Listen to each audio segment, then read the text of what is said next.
But now we're going to highlight the issue of access to birth control, and specifically hormonal birth control for women like the patch, the pill, the ring, and emergency contraception.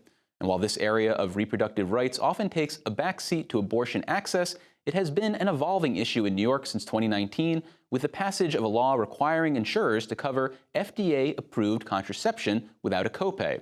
And for the latest news, we spoke earlier this week to Jenna Bimbi, co-executive director of the New York Birth Control Access Project.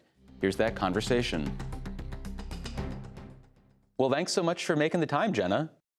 I am happy to be here and always happy to talk about birth control. Well, it's definitely our pleasure. So for starters, in 2023, state lawmakers and Governor Hochul signed off on legislation designed to make it easier to access hormonal birth control, which traditionally required a script from a doctor or nurse. Can you walk us through the new law, which is expected to take effect this year? Yes, but first I want to give a little bit of context to the law, which is, despite there being so many options for birth control, people still face barriers to getting it. 1.2 million women in New York live in a contraceptive desert, which means it's too difficult for them to get birth control. So because of the Birth Control Access Act, which you just referenced, patients can now walk into their pharmacy, talk to their pharmacist about the birth control that they want, and the pharmacist will write that prescription for them, and the patient can walk out that day with their birth control. What happens now, before the Birth Control Access Act takes effect, is that a patient generally goes to a provider, an OBGYN, a nurse practitioner, a midwife. They'll need to make an appointment and then go in to see that provider. But by allowing a patient to go to the pharmacy to do this, we're creating a one-stop shop where they walk into the pharmacy, they can get their prescription there, they can get their birth control filled, and they walk out with their birth control that day. About 25 other states have passed legislation similar to this. And so it was really exciting to see New York do the same and ensure that we're staying a leader in reproductive health care. Well, you mentioned the hoops and hurdles that people might have to go through currently to access hormonal birth control. So is the idea that there are just a wider availability of pharmacies for people to go to and theoretically access hormonal birth control this way, like the patch or the pill? Yeah.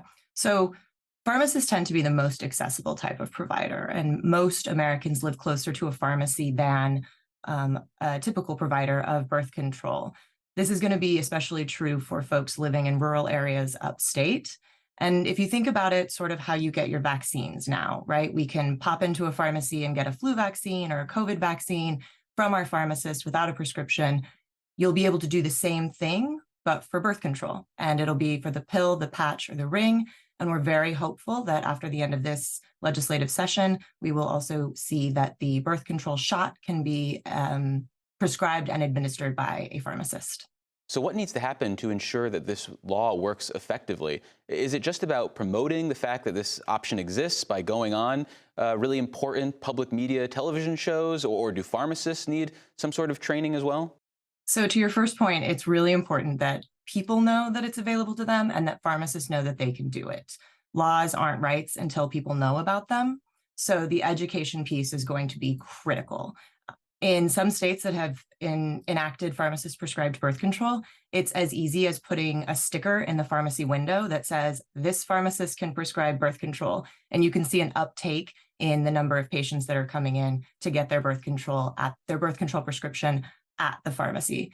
There is some training that pharmacists are going to need to do, and the Department of Health and the State Education Department are going to be dealing with that and pushing that out. But for the most part, what we're most concerned about as advocates is making sure that patients know that they can go to their pharmacy without a prescription for birth control and walk out with their birth control that day. And after someone has gone through that potential option in the future, Jenna, is that the way they can get their birth control for the refills and whatnot? Or at some point, would a patient have to go see a doctor or a nurse to get their birth control refilled?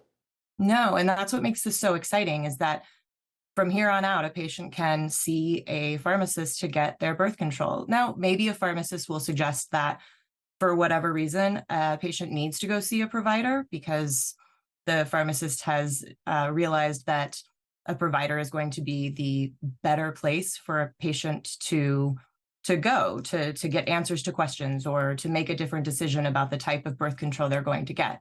But a patient doesn't need to do that. They'll be able to receive the prescription and the birth control from their pharmacist now. And if this is the first time that someone is getting birth control, will the pharmacist be providing them with any sort of information about maybe the dangers that they need to be aware of, or maybe side effects? Is there any sort of screening that they may go through to help them navigate this new process? Yeah, so a pharmacist will provide them with a patient screening tool, which will screen out any contraindications, or like I said before, if they need to send them to a provider, an OBGYN, a nurse practitioner, a midwife, then that screening tool will help the pharmacist know that they need to do that. But if not, then the pharmacist can prescribe the birth control right then and there. Well, looking ahead at the 2024 legislative session, you're also trying to make emergency contraception more accessible to young people by requiring it be placed in vending machines at public colleges and universities. Before we get into the rationale for this requirement, can you explain what emergency contraception actually is? Because I think there is a lot of misconception about what it does. I would love to explain that because there are misconceptions and we need to dispel those about birth control writ large. But for emergency contraception, for the purposes of this conversation, emergency contraception is just another type of birth control. Most people know it by the name Plan B or the morning after pill.